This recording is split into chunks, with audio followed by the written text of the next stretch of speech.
Let's try our prepared brownies. Ito na guys. Ano kayong itsura nito?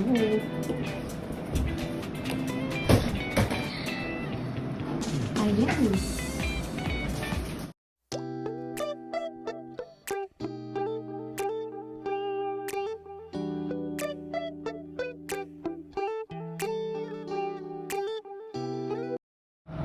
Hello guys.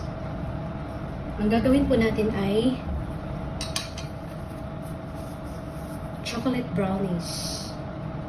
So, since this is instant cooking, natin ay isasangag natin yung ating almond flour. Sasangag lang natin siya until brown.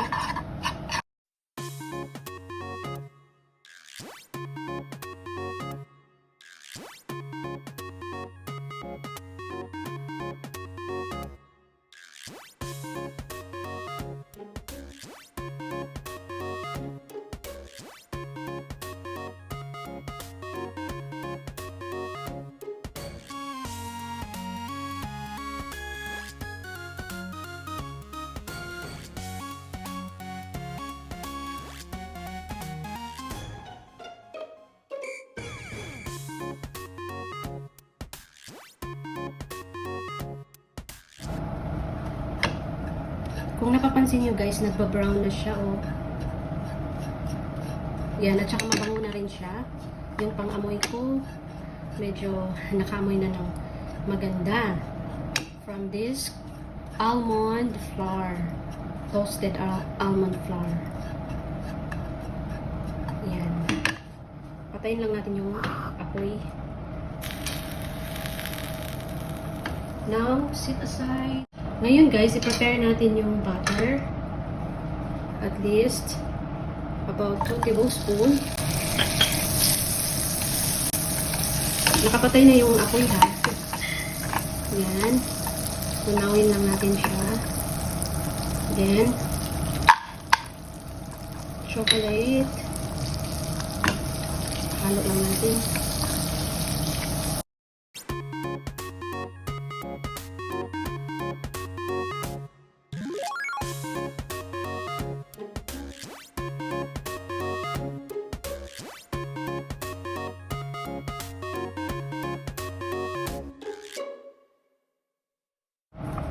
Ayan na guys, medyo tunaw na siya.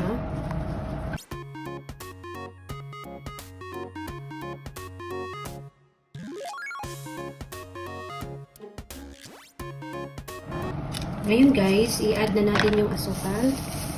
4 sachets of stevia.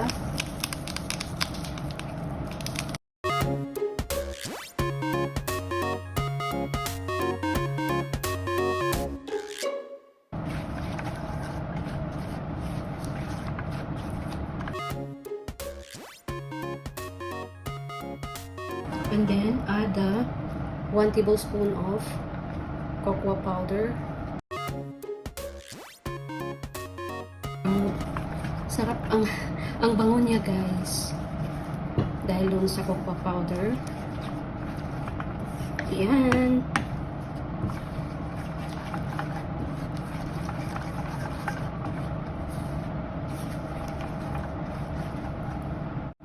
Magdagdag po tayo ng asin guys. Kasi yung ating butter hindi siya salted. So kailangan sana ng salted butter but no available. Ang ginamit ko ay unsalted butter. So dinagdagan ko siya ng asin.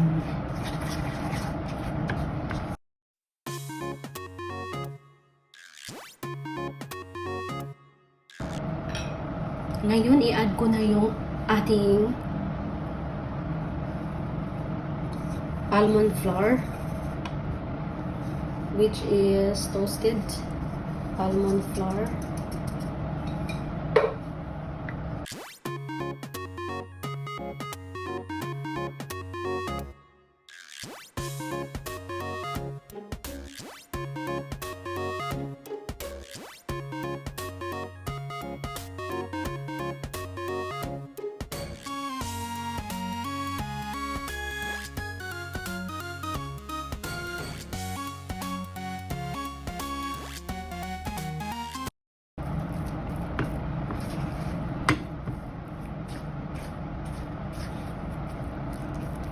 So ito guys, hindi na natin kailangan i-oven or ilagay sa microwave kasi luto na yung ating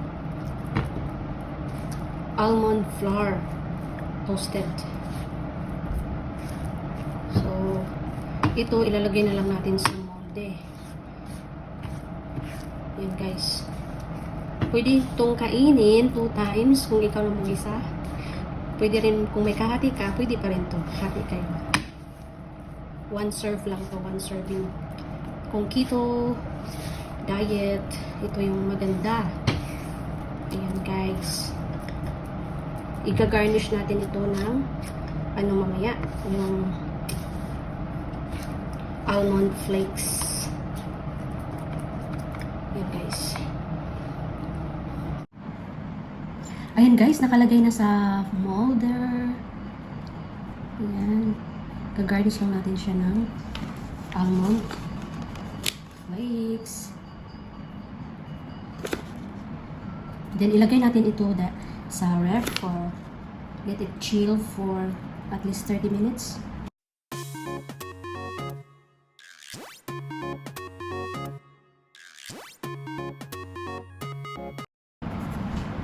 Yan na guys. Let's try our prepared brownies. Ito na guys. Ano kayong itsura nito?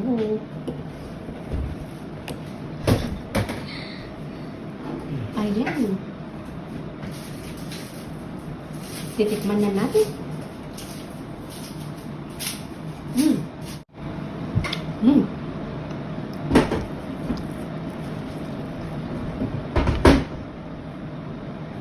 Masarap siya guys.